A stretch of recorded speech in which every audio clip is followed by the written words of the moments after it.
खुशबू आ गई, निकिता अंजना, खुशबू, पूजा कुमावत, मनीषा कुमारी।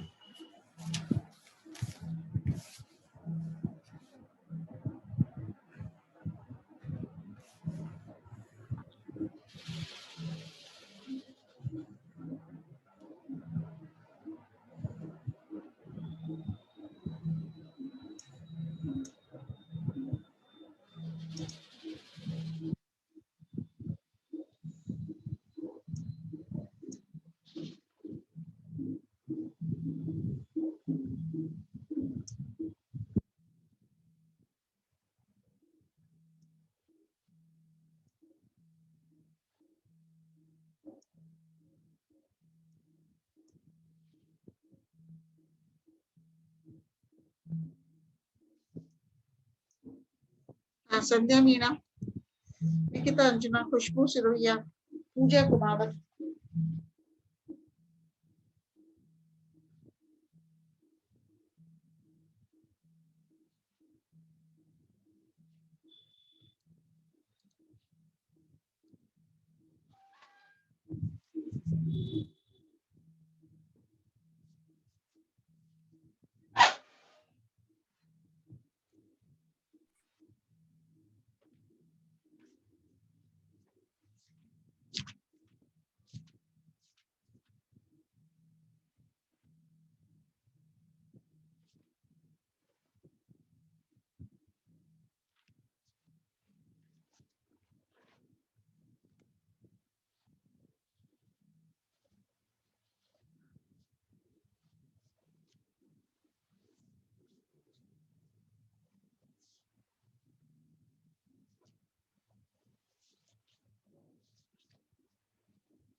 आज भी तो लेंगे अपना topic rule of mutation and polyploidy in plant breeding. पादप प्रजनन में उत्परिवर्तन व बहुगुणिता की भूमिका क्या होती है, तो इस पे क्वेश्चन आता है, तो इसको भी लेंगे अपने 4th यूनिट में है।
Good evening ma'am.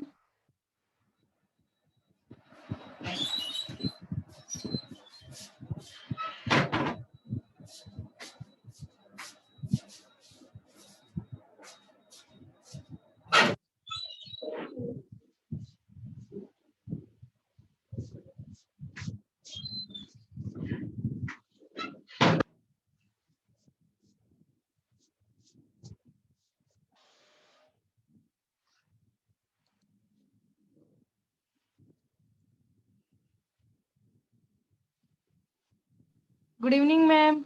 Good evening बेटा। रेडमी है ना, क्या है इनका, अर्चना है ना, रेडमी का नाम प्लीज लो बेटा। हाँ प्रिया आ गई, संध्या मीणा, रेडमी। अपन आज ले रहे हैं बेटा पादप प्रजनन में उत्परिवर्तन व बहुगुणिता की भूमिका, role of mutation and polyploidy in plant breeding. तो आप सभी लोग जानते हो सजीव इकाइयों के केंद्रक में आनुवंशिक पदार्थों का वितरण एवं इनका रेप्लिकेशन इतना सटीक एवं दोष रहित होता है कि आगामी पीढ़ियों में इनकी आनुवंशिक सूचनाएं बिना किसी परिवर्तन के संचरित होती हैं। परंतु कभी-कभी विरल रूप से आनुवंशिक पदार्थ के वितरण एवं रेप्लिकेशन दोनों ही अव्यवस्थित हो जाने के कारण आनुवंशिक लक्षणों के संचरण में अनियमितता उत्पन्न हो जाती है, जिसके परिणाम स्वरूप किसी जीवधारी के लक्षणों में त्वरित एवं अचानक वंशागत परिवर्तन, सडन एंड हेरिटेबल चेंजेस दिखाई देते हैं। ऐसे परिवर्तनों को उत्परिवर्तन म्यूटेशन कहा जाता है, अर्थात सजीवों के आनुवंशिक पदार्थ में अचानक एवं त्वरित परिवर्तन जो लक्षणों की अभिव्यक्ति को आगामी पीढ़ियों में स्थायी रूप से प्रभावित करता है, उत्परिवर्तन कहलाता है।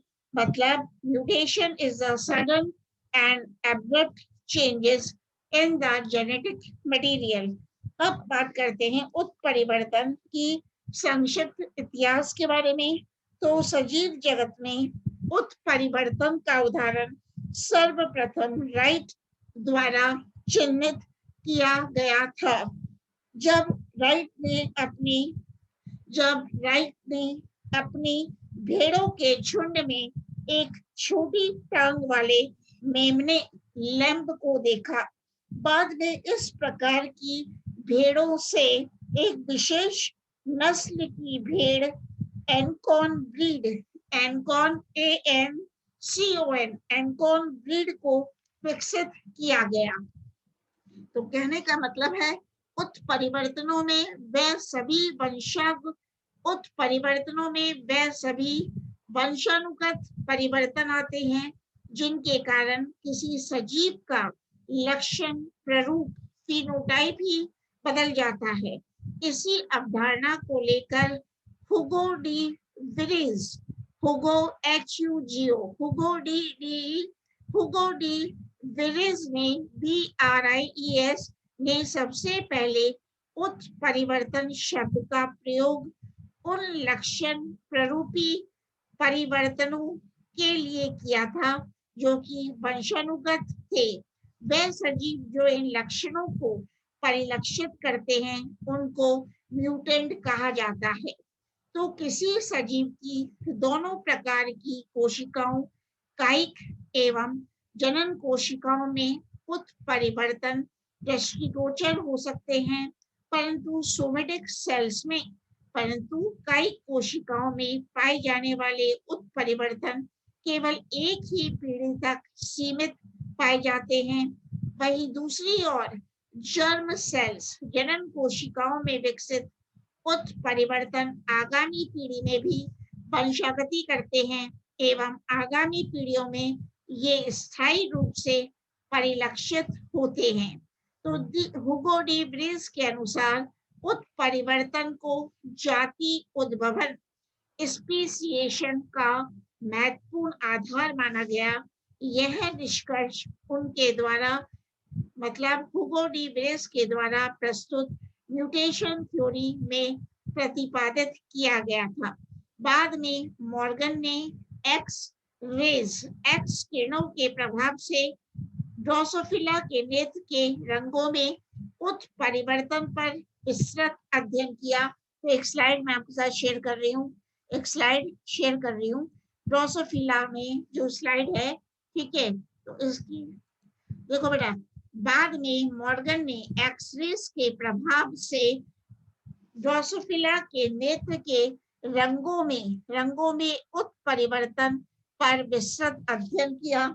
इसके बाद विभिन्न जीव विज्ञानियों द्वारा उत्परिवर्तन का अध्ययन अनेक पौधों, जंतुओं एवं सूक्ष्म जीवों जैसे मुर्गी, मक्का, जीवाणुभोजी एवं न्यूरोस्पोरा कवक में किया गया और मूलर के प्रयोग के पश्चात स्टेडलर ने 1929 में जौ पर तथा आर्बेक ऑर्बेक एंड रॉबसन ने मस्टर्ड गैस, कॉल्चिसिन, एजिडिडीन्स एजिडिडीन्स एजिडिडीन एजिडिडीन्स नाइट्रोसामीन इत्यादि अनेक उत्परिवर्तनों की खोज की थी। तो भारत में भी उत्परिवर्तन के क्षेत्र में प्रथम प्रजनन प्रयोग सफलतापूर्वक सन 1929 से प्रारंभ हुए। किसी भी जीव की दोनों प्रकार की कोशिकाओं अर्थात सोमेटिक एवं जनन कोशिकाओं में उत्परिवर्तन हो सकते हैं। कहने का मतलब है बेटा, चाहे वो कायिक कोशिका हो चाहे वो जनन कोशिका हो, दोनों ही कोशिकाओं में म्यूटेशंस हो सकते हैं और सोमेटिक सेल्स में उत्पन्न उत्परिवर्तन सजीव में केवल उसी एक पीढ़ी तक सीमित रहते हैं, जबकि दूसरी जनन कोशिकाओं में उत्पन्न उत्परिवर्तन आगामी अनेक पीढ़ियों तक संचरित होते रहते हैं। ये म्यूटेशंस सजीवों में आने वाली अनेक पीढ़ियों तक स्थायी रूप से विद्यमान रहते हैं। तो हुगो डी विलेज ने स्वयं के द्वारा प्रतिपादित उत्परिवर्तन सिद्धांत म्यूटेशन थ्योरी में यह निष्कर्ष प्रस्तुत किया कि उत्परिवर्तन की प्रक्रिया भी किसी प्रजाति के उद्गम का एक प्रमुख आधार है। फॉर एग्जाम्पल, मनुष्य के साधारण हीमोग्लोबिन प्रोटीन में लगभग 140 अमीनो एसिड्स इसकी 140 अमीनो एसिड इसकी अल्फा व बीटा श्रृंखला पर अवस्थित होते हैं। बीटा श्रृंखला में अग्र प्रकार का अनुक्रम पाया जाता है। तो ये जो दिखाया है, ये चित्र दिखाया है, जिसका दिखाया है, ये है प्रजनन में उत्परिवर्तन व बहुगुणिता की भूमिका है। ये तो चैप्टर है। और यहाँ क्या दिखाया है, ये चित्र, यहाँ उत्परिवर्तन हीमोग्लोबिन प्रोटीन के उत्परिवर्तन विकल्पी द्वारा उत्पन्न होता है। मतलब आपने बताया उत्परिवर्तन mutation haemoglobin protein capital H, small b and capital S के उत्परिवर्तन विकल्पी द्वारा उत्पन्न होता है तथा यह मनुष्य की लाल रक्त कोशिका में हेटेरोजाइगस स्थिति में सिकल सेल एनीमिया नामक रोग उत्पन्न कर सकता है। तो यह उत्परिवर्तन समजात अवस्था में मृत्यु का कारण भी हो सकता है। ठीक है, अब कैरेक्टरिस्टिक्स ऑफ म्यूटेशंस, उत्परिवर्तनों के लक्षण। उससे पहले मैं ब्रीफ में इंग्लिश में बता देती हूँ what is mutation.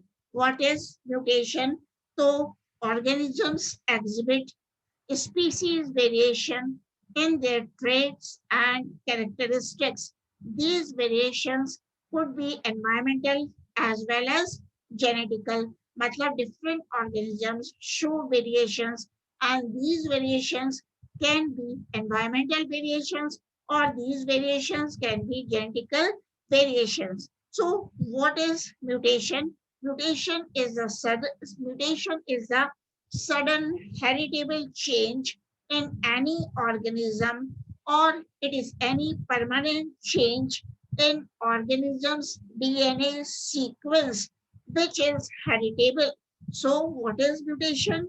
Mutation is the sudden heritable change in an organism or any permanent change in organism's DNA sequence which is heritable is called as mutation, and this change can occur at any loci of the genome.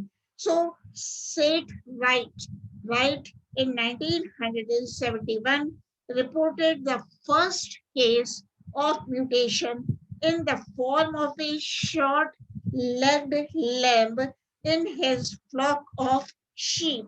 So what are the now characteristics of mutations? Hindi medium वाले को बता दूंगी.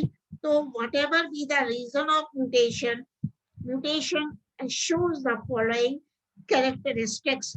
First characteristic, mutations are sudden changes, so they cannot be predicted. Second है, mutation can occur in single or many individuals. Third है, spontaneous mutations occur in nature, but the rate is very slow. That is 10 raised to power minus 4 to 10 raised to power minus 7. Next characteristic, generally mutations are harmful. The rate of useful mutation is 0.1%. Next, physical or chemical factors which induce gene to mutate are called as mutagens. Next, in an organism, the somatic as well as the reproductive cell can undergo mutation. तो अपन किसकी बात कर रहे हैं अब? Characteristics of mutation. तो इसकी slide भी शो कर रही हूँ मैं आपको. ये अभी बताया था इंग्लिश में उत्परिवर्तनों के लक्षण. तो ये आप देख रहे हो, ये शो में जो कर रही हूँ उत्परिवर्तनों के लक्षण. तो इसमें क्या दिखाई दे रहा है आपको कि उत्परिवर्तन की प्रक्रिया सजीवों में चाहे कितनी प्रकार से उत्पन्न क्यों ना हो, लेकिन उत्परिवर्तनों में निम्न विशेषताएं पाई जाती हैं. पहली विशेषता क्या है? उत्परिवर्तन को, म्यूटेशन को निर्देशित नहीं किया जा सकता, क्योंकि यह एक संयोगवश संपन्न होने वाली घटना है जो किसी जीव विशेष में वंशगत परिवर्तन उत्पन्न करता है. दूसरा है उत्परिवर्तन, म्यूटेशन एक सजीव में अथवा अनेक सजीवों में हो सकता है. तीसरी विशेषता है प्रकृति में जीवों के जीन में स्पॉन्टेनियस म्यूटेशन, स्वतः उत्परिवर्तन पाए जाते हैं जिनकी दर जीन के अनुसार अलग अलग होती है. फोर्थ है, चौथा है उत्परिवर्तन के पश्चात इनके सामान्य, विकल्पी, प्रभावी, डोमिनेंट व उत्परिवर्ती विकल्पी म्यूटेंट एलील्स अप्रभावी पाए जाते हैं. अपवाद स्वरूप उत्परिवर्ती विकल्पी प्रभावी भी सिद्ध हो सकते हैं, जैसे मनुष्य में इपिलैया. लगभग सभी उत्परिवर्तन हानिकारक प्रभाव उत्पन्न करते हैं. लाभदायक उत्परिवर्तनों की दर केवल 0.1% ही होती है. छठी विशेषता क्या है? सेक्स, भौतिक एवं रासायनिक कारक जो कि जीन के उत्परिवर्तन को उत्प्रेरित करते हैं, म्यूटेजेंस कहलाते हैं. इनमें विकिरण तथा क्षारक जैसे एक्स व गामा किरणें विकिरण, नाइट्रस एसिड, रासायनिक म्यूटेजेंस इत्यादि सम्मिलित हैं. तो सेवेंथ क्या है? सजीव की कायिक व जनन कोशिका दोनों में उत्परिवर्तन होते हैं. नेक्स्ट है, आठवां है, किसी भी जीव में वातावरणीय कारक प्रेरित उत्परिवर्तन दर को प्रभावित करते हैं. तो बीजों को गामा अथवा एक्स किरणों से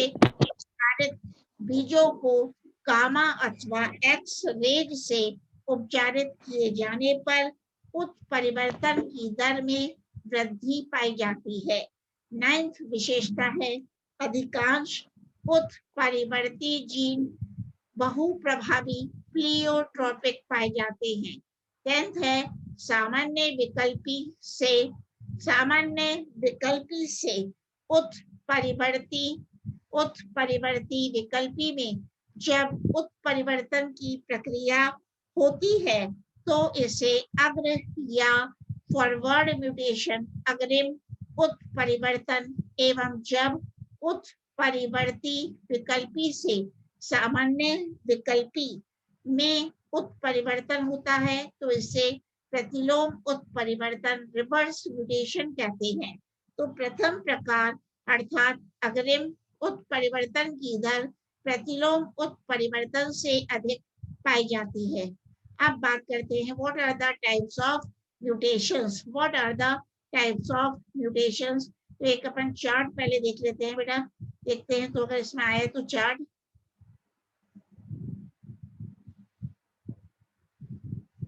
हाँ देखो बेटा, सबसे पहले क्लासिफिकेशन ऑफ म्यूटेशंस मैं आपको बता देती हूँ इस चार्ट के द्वारा, फिर आगे लेंगे अपन। इसमें क्या लिखा है, उत्परिवर्तन का वर्गीकरण। ये है उत्परिवर्तन का वर्गीकरण, classification of mutation. This is the flow chart. उत्पत्ति पर आधारित है, बेस्ड ऑन ओरिजिन। तो कौन कौन से हैं, एक तो है स्पॉन्टेनियस म्यूटेशन, ये देख रहे हो, स्वतः उत्परिवर्तन। दूसरा है अपन पढ़ेंगे इंड्यूस्ड म्यूटेशन, प्रेरित उत्परिवर्तन। तीसरा है कैटेलिटिक म्यूटेशन, उत्प्रेरक उत्परिवर्तन। तो स्वतः उत्परिवर्तन क्या होता है, जैसे क्या लिखा हुआ है, विभिन्न कोशिकीय प्रक्रियाओं के दौरान डीएनए प्रतिकृतिकरण या सुधार के दौरान हुए उत्परिवर्तन को स्वतः उत्परिवर्तन स्पॉन्टेनियस म्यूटेशन कहते हैं। अब इंड्यूस्ड म्यूटेशन किसे कहते हैं, वातावरण में अचानक हुए परिवर्तन के प्रभाव में या उत्परिवर्तन कारक एजेंट से उपचारित करने के पश्चात उत्पन्न प्रेरित उत्परिवर्तन। नेक्स्ट है, अपन ने बताया कैटेलिटिक म्यूटेशन क्या होता है, उत्प्रेरक उत्परिवर्तन क्या होता है, तो दूसरे जीन की उत्परिवर्तन की क्षमता को प्रभावित करते हैं। अब अपन बात करते हैं प्रेरित उत्परिवर्तन की। वैसे मैं आपको क्या दिखा रही हूँ, ये क्लासिफिकेशन ऑफ म्यूटेशन, इसका फ्लो चार्ट है बेस्ड ऑन ओरिजिन। तो तीन प्रकार के म्यूटेशन दिखाए हैं, spontaneous mutation, induce mutation, catalytic mutation. अब जो इंड्यूस म्यूटेशन है उसको भी तीन में डिवाइड किया है। तो एक है आयोनाइजिंग रेडिएशंस, ये देखो आयोनाइजिंग रेडिएशन मतलब आयनित विकिरण। दूसरा है नॉन आयोनाइजिंग रेडिएशन एंड तीसरा है केमिकल म्यूटेजेंस, मतलब प्रेरित उत्परिवर्तन को तीन में डिवाइड किया गया है, ionizing radiation, non ionizing radiation, chemical mutagens. अब ये आयोनाइजिंग रेडिएशन क्या है, अल्फा बीटा व गामा किरणों के द्वारा उत्पन्न डीएनए प्रतिलोमन, इन्वर्जन या जुड़ाव, इंसर्शन या डिलीशन द्वारा उत्परिवर्तन। ठीक है, अब नॉन आयोनाइजिंग रेडिएशन किसे कहते हैं, अल्ट्रा वायलेट रेज, पराग बैगनी प्रकाश में पास के थाइमीन जुड़कर डाइमर बनाते हैं जिसका सुधार आवश्यक है, अन्यथा यह बिंदु उत्परिवर्तन उत्पन्न करता है। अब लिख रखा है केमिकल म्यूटेजेंस। तो केमिकल म्यूटेजेंस भी तीन में डिवाइड है। एक तो बेटा है बेस एनालॉग, यहाँ दिख रहा है आपको क्षार अनुरूप, बेस एनालॉग। नेक्स्ट है बेस मॉडिफायर, क्षार रूपांतरण। तीसरा है इंटरकैलकेटिंग एजेंट्स, ये एडलास कर देती हूँ, ये देखना है तो छुप गया है, इंटरकैलकेटिंग एजेंट्स। ठीक है, अब अपन लेंगे व्हाट इज कैटालिटिक म्यूटेशंस। तो कैटालिटिक म्यूटेशंस को देखा था, these are of two type, specific mutation and non specific mutation। ठीक है, तो ये मैंने आपके साथ क्या किया, क्लासिफिकेशन ऑफ म्यूटेशंस की स्लाइड शेयर करी। अब अपन ने कैरेक्टरिस्टिक्स ऑफ म्यूटेशंस की बात तो कर ही ली थी। अब अपन देखेंगे types of mutations. We will study about the types of mutations.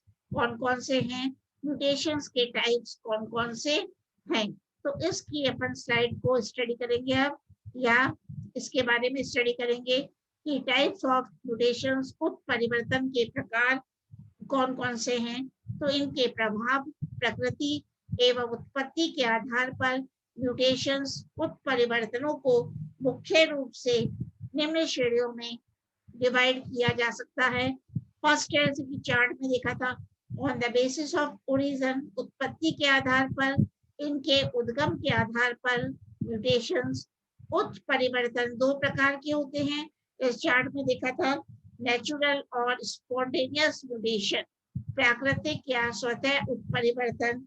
तो प्रकृति में किसी भी अस्पष्ट या अज्ञात कारणों द्वारा अचानक उत्पन्न होने वाले उत्परिवर्तनों को इस श्रेणी में रखा जा सकता है। ये उत्परिवर्तन किसी उत्परिवर्तक पदार्थ म्यूटेशन के द्वारा उत्पन्न नहीं होते, अतः इनको स्वतः उत्परिवर्तन कहा जाता है। इनके दो प्रमुख उद्गम स्रोत निम्न हैं। पहला है डीएनए प्रतिकृति के दौरान विसंगतियों का पाया जाना। चलो 1 मिनट, फोन आ रहा है। हाँ, हेलो हेलो हेलो, हाँ जी, हेलो। हाँ, आपने फोन किया है। हाँ बेटा, अब है डीएनए प्रतिकृति के दौरान विसंगतियों का पाया जाना। दूसरा है सजीवों के प्राकृतिक परिवेश में व्याप्त उत्परिवर्तनीय प्रभाव। तो अपन एक बार बेटा, एक बार फिर फोन आ रहा है, 1 मिनट। हेलो हेलो, किसके लिए? कुर्ती के लिए नहीं, वो तो नहीं दिखा, कुर्ती के लिए तो नहीं इंक्वायरी किया। हाँ जी, हाँ बेटा, नेचुरल और स्पॉन्टेनियस म्यूटेशन, प्राकृतिक या स्वतः उत्परिवर्तन क्या है? प्रकृति में किसी भी अस्पष्ट या अज्ञात कारणों द्वारा अचानक उत्पन्न होने वाले उत्परिवर्तनों को इस श्रेणी में रखा जा सकता है। ये उत्परिवर्तन किसी म्यूटेशन के द्वारा उत्पन्न नहीं होते, अतः इनको स्वतः उत्परिवर्तन कहा जाता है। तो विभिन्न पादप एवं जंतु प्रजातियों में इस प्रकार के प्राकृतिक उत्परिवर्तनों के उदाहरण विरल रूप से देखने को मिलते हैं। जैसे बेटा तमाकू के पौधे में सामान्यतः एक ही प्रकार की पत्तियां पाई जाती हैं। मतलब जो तमाकू का पौधा है बेटा, उसमें एक ही प्रकार की पत्तियां पाई जाती हैं, परंतु यहाँ प्राकृतिक उत्परिवर्तन के कारण विभिन्न आकार की पत्तियां देखने को मिलती हैं। तो ओइनोथीरा नामक पौधे में लंबाई का गुण एवं मनुष्यों में कैंसर तथा एनीमिया रोग, मनुष्य में कौन सा रोग? कैंसर तथा एनीमिया रोग प्राकृतिक उत्परिवर्तन, नेचुरल स्पॉन्टेनियस म्यूटेशन के उदाहरण हैं। अब बात करते हैं प्रेरित उत्परिवर्तन। तो जैसा कि आप देख रहे हो, इसमें वह उत्परिवर्तन जो सजीवों में किसी बाह्य कारक फैक्टर द्वारा अभिप्रेरित हो, वे कृत्रिम या प्रेरित उत्परिवर्तन, आर्टिफिशियल और इंड्यूस म्यूटेशन कहलाते हैं। इसी क्रम में विभिन्न भौतिक या रासायनिक कारकों के उपचार द्वारा प्राप्त उत्परिवर्तनों का उल्लेख किया जा सकता है। तो कृत्रिम या प्रेरित उत्परिवर्तन के क्षेत्र में अनेक वैज्ञानिकों द्वारा अध्ययन किया गया है, लेकिन इनमें मूलर का नाम विशेष रूप से उल्लेखनीय है, जिनको ड्रोसोफिला या फल मक्खी पर एक्स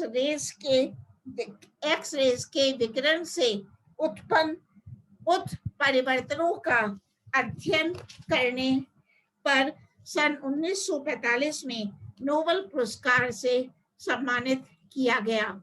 तो अपन ये देख रहे हैं, अब इंग्लिश में और बता देती हूँ मैं कि what are the types of mutations. पर टाइप्स ऑफ म्यूटेशंस, एक तो है बेटा physical mutations, chemical mutations, and अपन बात करते हैं what are the types of mutations. तो induce mutations, what are induced mutations? H J Muller, the pioneer American radiation geneticist, reported the artificial induction of mutation by X-rays in Drosophila melanogaster in 1927.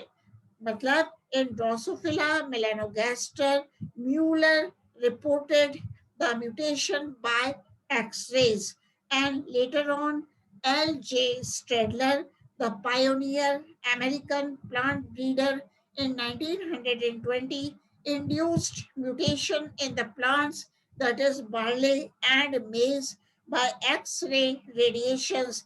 मतलब barley and maize में किसने radiations induce किए? मतलब Stadler. Stadler was the American plant breeder, and he induced mutations in barley and maize by providing X-ray radiations, and exploited the possibilities of commercially important cereals, fruit, and flower crops by mutation breeding. To induce mutations, a variety of mutations are used, which could be classified into two major categories. मतलब mutations को induce करने के लिए दो तरह के दो श्रेणियों में, दो कैटेगरीज में रखा गया। दो कैटेगरीज में म्यूटेशंस को क्लासिफाई किया गया है। कौन कौन से हैं? Physical mutations as well as chemical mutations. तो physical mutations, what are physical mutations? These are temperature, है ना, radiations. Radiations में क्या include करेंगे? Ionizing radiations, non-ionizing radiations, and second one is the chemical mutations. तो physical mutations में मैं आपको किसके बारे में बता रही हूँ? Temperature. These include temperature and radiation. Means physical mutations include temperature and radiations. If high temperature is given to the organisms, that is, if optimum temperature is raised by 10 degrees centigrade, it may cause mutation. However, this depends on the stability of the genes. If the genes are unstable, like in experimental conditions, the genes will exhibit mutation. But if the genetic environment and genes are stable, they will not show mutations. Then what about the radiations? There are the ionizing radiations and non-ionizing radiations. So first of all, I will talk about the ionizing radiations. These radiations are X-rays, gamma rays, beta rays. And these ionizing radiations, X-rays, beta rays, gamma rays, play an important role in inducing mutations.